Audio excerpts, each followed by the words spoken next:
Senhor esteja convosco. Ele está no meio de nós. Proclamação do Evangelho de Jesus Cristo, segundo Mateus. Glória a vós, Senhor. Naquele tempo, disse Jesus aos seus discípulos: Pedi e vos será dado. Procurai e achareis.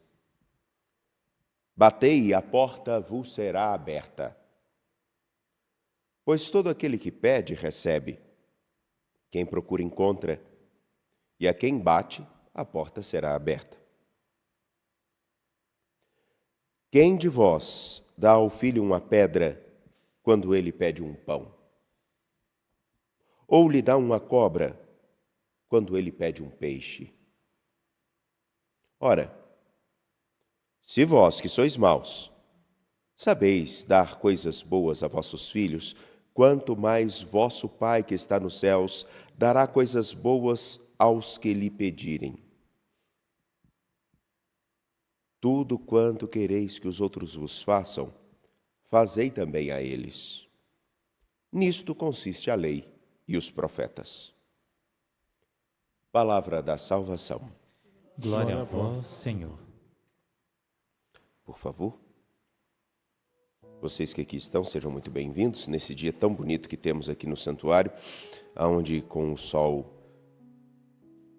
iluminando aqui o alto do santuário, temos as nuvens como que boas porções de algodão espalhadas num azul bebê tão singelo. E é claro, a luz do sol que dá uma coloração quase que dourada. Se eu estiver mentindo, por favor, me ajudem ali, ou eu devo estar daltônico, porque está muito bonito. Não dourado escandaloso, mas aquele tom muito iluminado. Então, isso tudo só para que você que está em casa fique com inveja. E eu desejo a mais profunda inveja para você, do fundo do meu coração. Porque você não pode ver o que nós estamos vendo. Depende. A inveja se torna pecado quando ela toma como parâmetro o seguinte: ele tem, não merece. Eu mereço, ele não. E não só esse sentimento, eu faço tudo para destruir aquilo que ele merece. Olhar uma coisa e almejar, nossa, eu gostaria de estar lá, eu também vou fazer. Que bom que a senhora tem esse tênis verde bonito. Eu quero um desse, vou trabalhar para adquirir. Isso não é inveja. O que é inveja é aquilo que tende a destruir nessa perspectiva. É bom que a gente já dá uma... Caríssimos, no dia de hoje, escutamos o livro de Esther. E me permitam dar uma continuidade a um pouco daquilo que temos refletido ao longo desses dias. Esther é rainha, pertencente ao povo hebreu, é rainha esposa do rei da Pérsia. Entretanto, as maquinações dentro do palácio, no meio dos políticos da época, fizeram com que o povo de Esther e a própria rainha Esther estivessem em risco de morte. Tudo por causa de uma maquinação que tinha como interesse destruir ao povo de Deus. O que era Esther diante da maquinação de todo um reino, de todos os políticos do reino, querendo a sua destruição e a de seu povo? Absolutamente nada. Ela, Esther, volta-se para o Deus de Abraão, Deus de Isaac e Deus de Jacó. E no versículo 17 do capítulo 4, vai ser dito: Deus de Abraão, Deus de Isaac e Deus de Jacó, tu és bendito. Venha em meu socorro, pois estou só, e não tenho outro defensor fora de ti, Senhor, pois eu mesma me expus ao perigo. Pois estou só. Esther, sendo rainha, ornada de ouro, num palácio, se sente só. Nada pode fazer a não ser uma coisa: ir até o rei, seu marido, expor-se e pedir clemência para o seu povo. Mas ainda assim há um risco. Porque ao fazer isso, ela pode ser interpretada de várias formas. Ou como alguém que participa de um complô orquestrado para destruir o rei, como era interesse daqueles que estavam contra Ester e seu povo. Poderia ser vista como uma leviana, ou ainda poderia fazer com que seu povo sucumbisse mais rapidamente pela raiva do rei. Há outras possibilidades, mas nos mantenhamos com essa. No fundo, dentro da decisão e do que Ester vai fazer, ela se encontra sozinha, sem ninguém. É aquele lugar onde, diante do tamanho de problemas, ou mesmo diante da necessidade de dar uma resposta na vida, para qualificá-la, sentimos-nos sós. É o olhar diante do mundo e da história que nos faz sentir só. Mas há uma outra solidão que aparentemente passa desapercebida. Ester se sente só. Ninguém está com ela. Diante desse momento, ninguém a entende. É inalcançável, até mesmo para nós. O que seria esse sentimento de Ester? Como é inalcançável aqueles instantes e momentos que, diante da vida e da história, nós nos sentimos profundamente sós. Acredito que essa última expressão dê a entender a riqueza do que está sendo dito no livro de Ester nesse momento.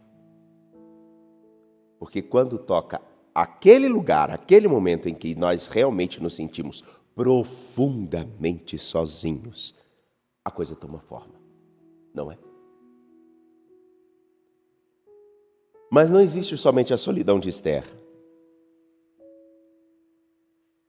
Também há a solidão daquele que, tendo feito tudo, criado tudo, cuidado de todos, oferecido tudo a todos, conduzido-os, não sendo entendido, sendo inclusive descrito de modos inadequados, somente como vingador, como um guerreiro, como vingativo, ciumento, também se sente só. Lembremos que Deus, ao criar o ser humano, lá no livro do Gênesis, o cria para que o ser humano estivesse em comunhão com Ele. Deus não estaria mais sozinho, nem o ser humano estaria sozinho. Entretanto, quando o ser humano vira as costas para o seu Senhor, Deus fica num lugar inacessível que ninguém consegue até então entendê-lo. De algum modo, Deus também se sente só, porque teria sido esquecido. Vejam que Ester vai dizer isso: Senhor, eu ouvi dos livros de meus antepassados que tu libertas, Senhor, até o fim, todos os que te são caros. Eu ouvi. Eu não vi. Eu não experimentei. Eu tenho notícias do que sois. Essa é a fala de Ester. Ela tem notícias de quem seria Deus.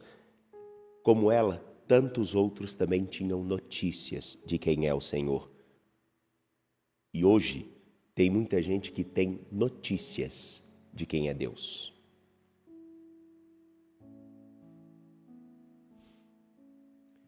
E como a notícia nem sempre condiz com a mensagem, não é verdade?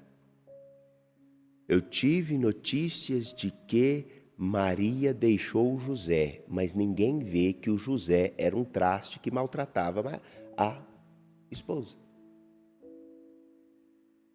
Ficou claro o exemplo que quis dar? A solidão de Deus e a solidão de Esther. Duas realidades onde ninguém mais, a não ser os dois, conseguem entender o que carregam dentro de si. Esther, solitária, sofrendo por si e por seu povo. E Deus, solitário, no exercício contínuo de buscar o ser humano para salvá-lo. E a salvação, antes de qualquer coisa, é vincular-se, unir-se a Deus. Bem, é claro que todos nós podemos nos sentir solitários. É claro que todos nós temos inúmeros desafios e circunstâncias nas quais a nossa pequenez, independente do status que tenhamos na perspectiva social, nos toca. Sentir-se só.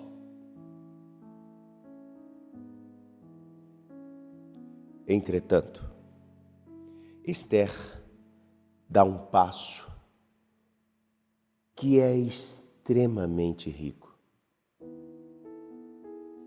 Ela busca o seu amparo nesse outro que também, tendo sido esquecido por tantos e incompreendido por tantos, a busca como busca a mim, como busca a você.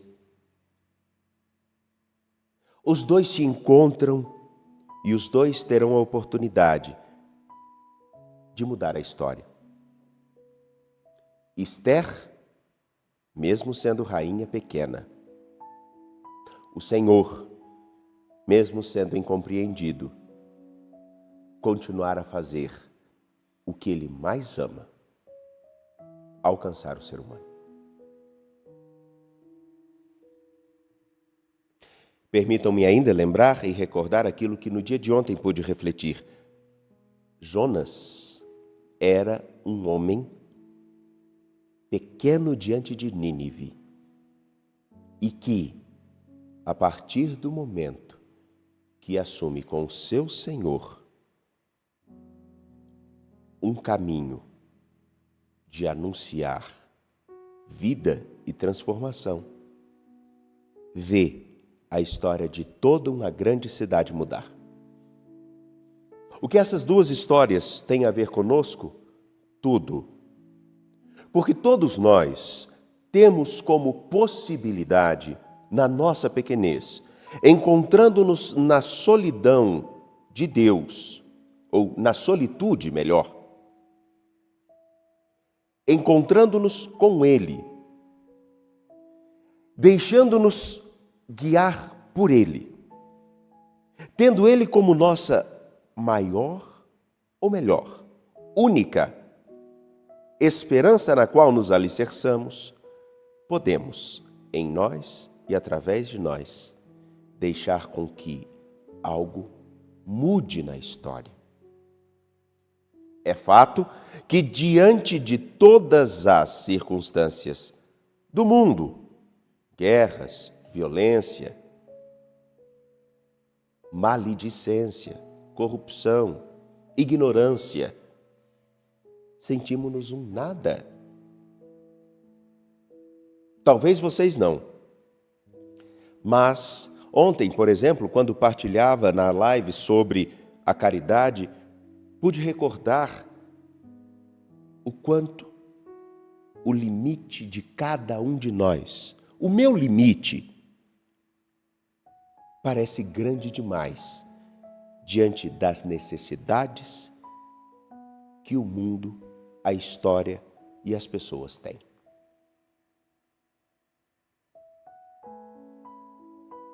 Muito bem.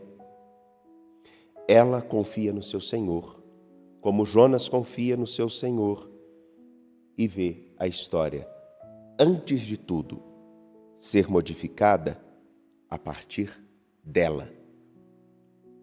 Como o caminho quaresmal é voltar-se para o nosso Deus e olhar se nós só tivemos lembrança dele.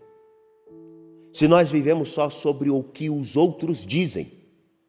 Se realmente nós temos uma relação de confiança com ele, de mãos entrelaçadas e comprometidas com um caminho a fazer-se junto. Ou se somos somente aqueles que, ao buscá-lo nas nossas necessidades, quando alcançado o que queremos, novamente dele esquecemos. Uma postura de confiança que dá liberdade para dizer sem maquiagem, sem firulas, sem desvios, aquilo que realmente é o necessário.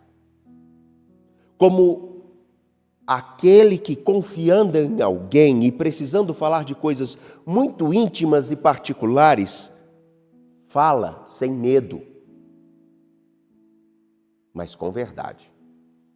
E vejam, não fazemos isso com qualquer pessoa. Poucas pessoas escutam a profundidade do que sentimos, a complexidade dos nossos desafios, ou simplesmente conhecem aquilo que é mais íntimo de nós. São poucas pessoas. Hoje, quando escutamos o Evangelho de Mateus, capítulo 7, versículos 7 a 12, podemos confundirmos-nos da seguinte maneira. Jesus disse, pouco antes, o Pai do céu sabe muito mais o que vocês precisam do que aquilo que vocês são capazes de dizer. Antes de vocês dizerem alguma coisa, ele já sabe. Então, por que nós vamos rezar a Deus? Por que então vamos falar a Ele? É a própria palavra do Senhor, nosso Jesus Cristo, quem diz isso? Por que agora então Ele vai dizer, pedi e vos será dado, procurai e achareis, batei e a porta vos será aberta, pois todo aquele que pede recebe, quem procura encontra, a quem bate a porta é aberta. Por que Ele vai dizer isso? Porque a gente só pede alguma coisa a alguém com quem temos confiança. Você vai chegar na porta de qualquer um e pedir qualquer coisa, a não ser por extremo desespero? Até mesmo, antigamente, me lembro, não que eu seja já muito passado nos anos, isso aqui, esses fios brancos aqui, são só platinados, fio a fio. E muito fio, dá um trabalho. Foram 44 anos para poder conseguir adquiri-los assim. Um trabalho longo. Pois bem,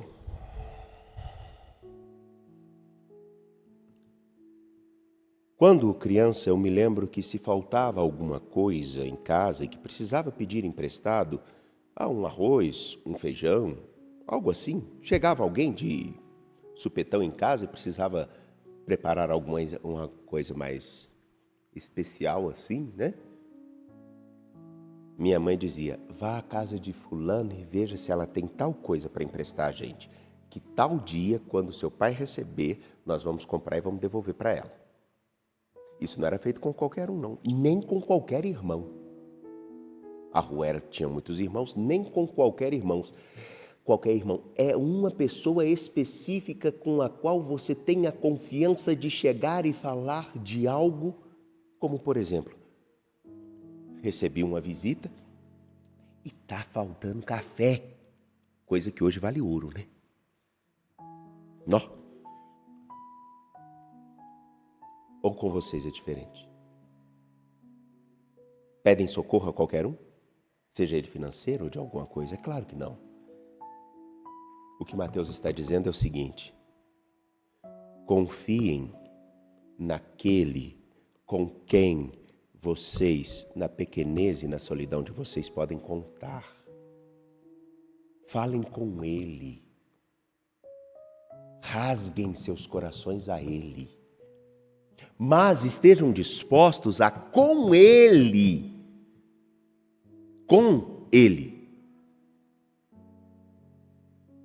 construir uma história nova também para aqueles que, como vocês, precisam adquirir essa confiança. Não é um pouco daquilo que leva a Esther na sua solidão, porque ela se sente completamente só e abandonada por todos, buscar a solitude, a companhia com outra pessoa que só com ela poderia estar? Que faria diferença? Essa é a diferença de solidão para solitude. Não é só estar sozinho, é não se sentir sozinho, ainda que esteja. Ficou claro? Eu posso estar cercado de gente e ser completamente solitário. A solitude não, eu posso estar sozinho no espaço e não me sentir só por aqueles que eu carrego ou aquele em quem eu confio. Confiar naquele que, na nossa solidão, se faz também companheiro nosso. E falarmos com Ele com sinceridade e não com maquiagem. Não é isso que Esther faz? Essa é a dinâmica da oração que nós precisamos de redescobrir. Essa é a dimensão da confiança que precisamos voltar a ter em nosso Deus. Porque nós podemos ouvir dizer muitas coisas dele. Mas ouvir dizer alguma coisa de alguém não é conhecer esse alguém.